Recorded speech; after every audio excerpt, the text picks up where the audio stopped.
Maka turunlah ayat yang pertama, Quran surah ke-24 ayat 31.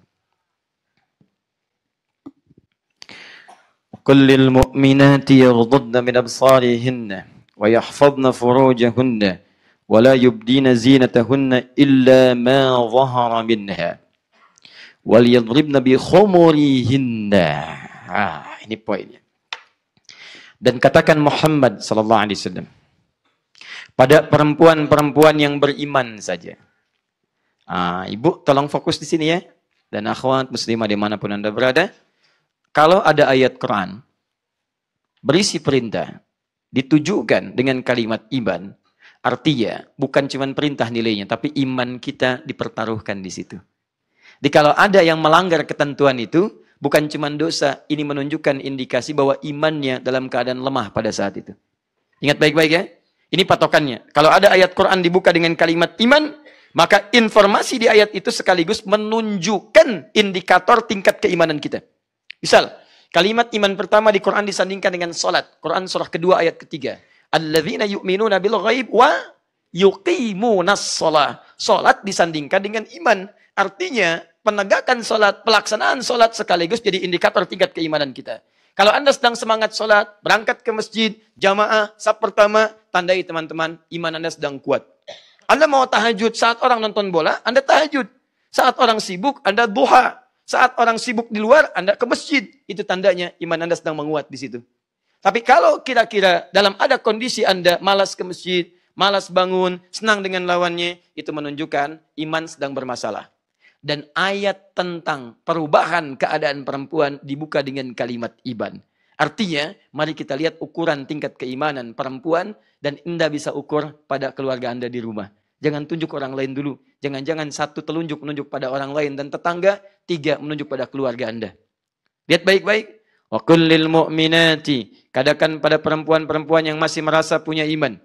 Lihat, yaghdudna min absarihinna. Jaga pandangannya. Dia hanya boleh melihat yang baik-baik saja. Satu. Wa yahfadna furujahunna. Dan jaga kemudian kehormatan dirinya. Jangan sampai bersentuhan dengan yang bukan mahramnya.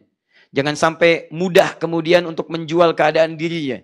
Karena jahiliyah melakukan itu. Perempuan beriman jangan sampai menjual kehormatannya untuk bisa menggadaikan imannya. Perempuan jangan sampai menjual keadaan pandangannya untuk meruntuhkan kekuatan imannya. Jaga pandangan kamu, jaga dengan baik, jaga keadaan dirimu, jangan serahkan kehormatanmu pada orang lain. Kamu lebih daripada ratu. Hei perempuan beriman. Kalau kita katakan pada bahasa kita sekarang, tidak setiap orang bisa bersalaman dengan Ratu Elizabeth. Tidak setiap orang bisa bersalaman dengan Ratu A, Ratu B. Kenapa? Karena dia ratu. Ketika seorang akan bersalaman, harus melalui prosedur yang sangat ketat. Dalam Islam, setiap perempuan beriman, dialah ratu yang sesungguhnya. Karena ratu, dia tidak boleh disentuh, kecuali orang yang berhak dan sudah mengalami prosedur untuk menyentuh ratu yang dimaksudkan. Jadi kalau nanti ibu misalnya, atau akhwat-akhwat sekalian, ada dalam satu komunitas, tiba-tiba seorang laki-laki nyosor pengen salaman, katakan, saya ratu, Anda siapa? Masya Allah. Lalu dia katakan, saya raja. Misalnya, baik, tapi raja yang belum melewati prosedurnya. Tapi kan namamu sudah tertulis di hatiku, tuliskan di buku nikah. Bikin status. Baik. Ya, bikin status. Jangan cuma keterangan cepat, bohong-bohongan. Kalau ada pria-pria ngasih keterangan cepat, tapi isinya bohong-bohongan, pria itu pria? Udah. Dapat kosakata baru subuh ini. Luar biasa. Apalagi kalau sudah kecebong pakai sepatu biru. Gak bisa apa-apa, itu yang repot. Sudah. Lihat sini. Kita pembahasan. Bukan masalah lain. Awas, hati-hati. Itu urusan yang lain. Teman-teman, sudah lihat sini. Fokus. Turunlah ayat ini. Untuk menutup yang tidak boleh terbuka. Perhatikan baik-baik. Wala yubdina zinatahunna. Masih ingat tadi? Tabarruj antazayyanatil mar'ah. Dari kata zina. Jangan sembarangan membuka. Ada yubdi, menampakkan. Tapi lebih rendah daripada azhar. Jadi yang rendah aja jangan dibuka. Apalagi yang lebih tinggi daripada itu. Wala yubdina zinatahunna. Dan perempuan beriman jangan mudah membuka yang sederhana pun. Apalagi membuka yang selebar-lebarnya. Tahan.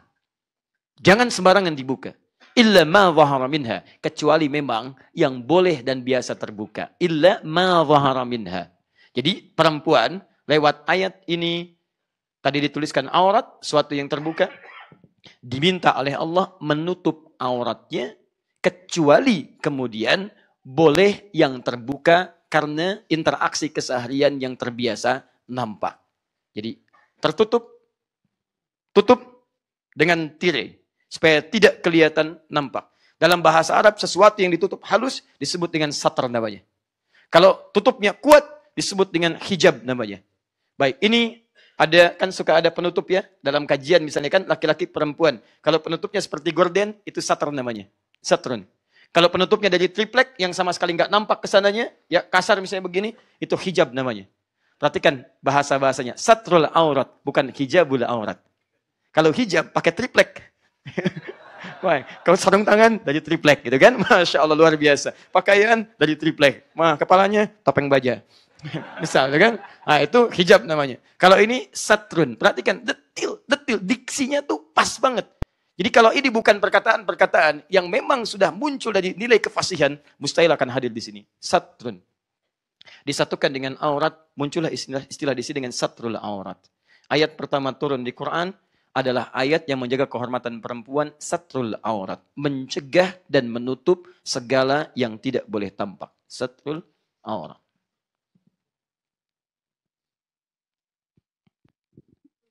Fokus. Pertama, kata Quran, tutup semua. Kecuali yang biasa nampak. Nah, satrul aurat, di sini teman-teman sekalian dibagi dua bagian. Pelan-pelan. Satrul aurat, nanti auratnya dibagi pada dua bagian. Pertama ada aurat satrun. Aurat satrun, aurat yang ditutup. Jadi memang normalnya mau dilihat orang mau tidak tutup. Tutup. Karena ada hal yang tidak nampak, yang biasa ditampakkan jadi nggak enak. Harusnya memang nggak boleh tampak. Misal, dari batas pusar sampai dengan ke bawah. Ada orang, nggak ada orang, tutup. Karena walaupun nggak ada orang, Anda nggak akan enak tampil tanpa busana. Ya, bedakan. Bedanya antara hewan dengan manusia. Hewan itu nyaman tampil tanpa busana. Manusia nyaman tampil dengan busana. Makanya kalau Anda misalnya punya, atau iseng-iseng ke kebun binatang. Atau Anda punya peliharaan misalnya. Anda punya monyet peliharaan. Anda pakaikan misalnya pakaian, dia nggak akan gerah dengan itu. Karena dia tidak akan merasa nyaman karena kebiasaannya tanpa pakaian. Silakan cek lagi, misalnya Anda punya ayam peliharaan. Pakaikan kemudian pakaian khusus ayam. Dia akan gelisah karena merasa tidak nyaman. Mau berkokok, kehalang. Mau gerak, kehalang. Karena biasanya tidak berbusana. Begitu binatang dikasih busana, jangankan Andanya, hewannya pun nggak akan nyaman. Jelas ya? Baik, sebaliknya manusia bedanya akan nggak enak tampil tanpa busana. Akan gelisah dia, nggak nyaman. Silahkan cek kalau tidak percaya. Anda dalam keadaan tanpa busana, itu nggak akan nyaman. Minimal ada tubuh yang harus ditutup. Makanya kalau ada misalnya perempuan atau laki-laki, terlebih laki-laki misalnya, senang tampil tanpa busana, maka ada masalah dalam kejiwaannya. Ada masalah. Karena tertukar antara sifat hewani dengan sifat kemanusiaannya. Paham sampai sini? Saya sarankan jangan berlomba membuka-buka diri. Karena binatang lebih jagoan di situ. Ya. Nah sekarang jadi ada yang dinamakan aurat satrul aurat. Artinya menutup keadaan diri dalam kondisi apapun, tampil dalam keadaan tertutup. Bahkan dalam kondisi, dalam kondisi tidak bersama orang lain. Itu normal. Kita tidur berpakaian, kita duduk berpakaian, sekalipun tidak ada orang lain. Itu namanya satrul aurat, menutup yang terbuka. Ada yang kedua, auratun nazar. Aurat an-nazar. Bukan sekedar nutup biasa, tapi ditutup dari pandangan-pandangan yang tidak biasa. Nazar itu pandangan. Auratun nazar.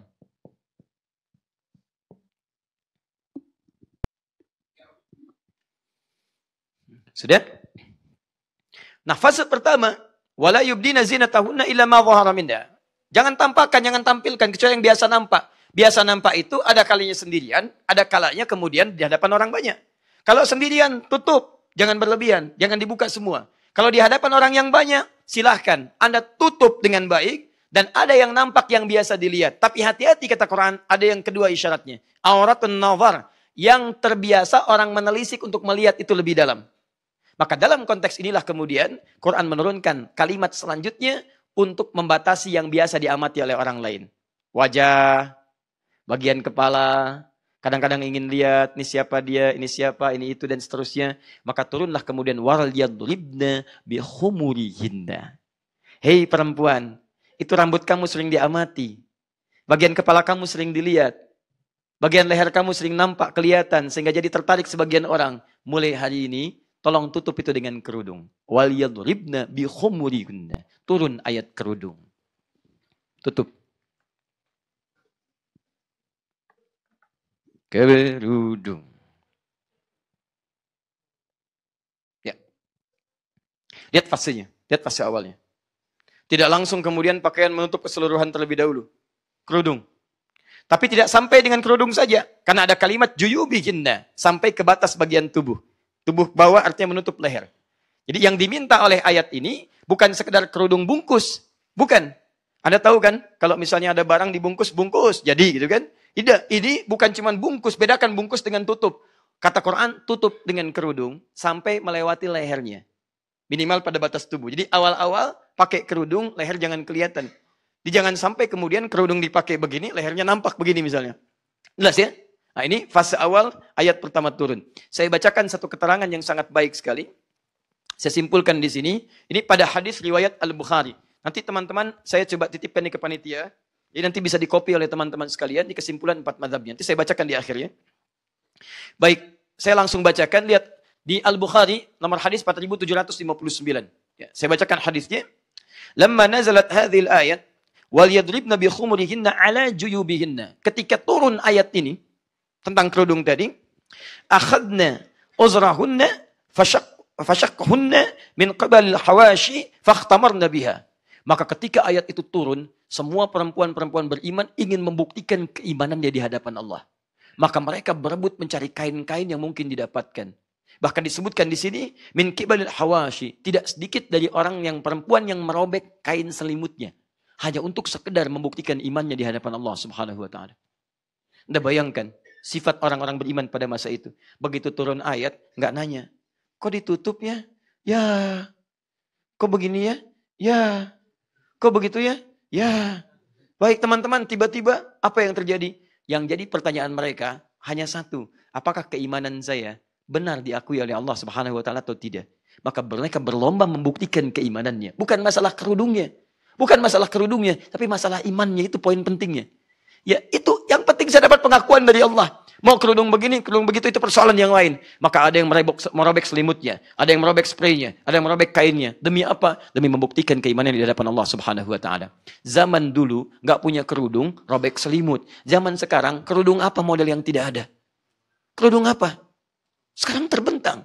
Zaman dibebaskan dari keburukan, dilindungi kehormatan, semua mencari barang untuk membuktikan keimanannya. Sekarang barang semua terbentang. Dan tidak ada alasan bagi perempuan-perempuan beriman untuk menghindari nilai-nilai yang seperti itu. Teman-teman sekalian, saya kembalikan. Jadi mereka kemudian pakai itu untuk menutup bagian kepala sampai dengan ke bagian lehernya. Jelas sampai sini?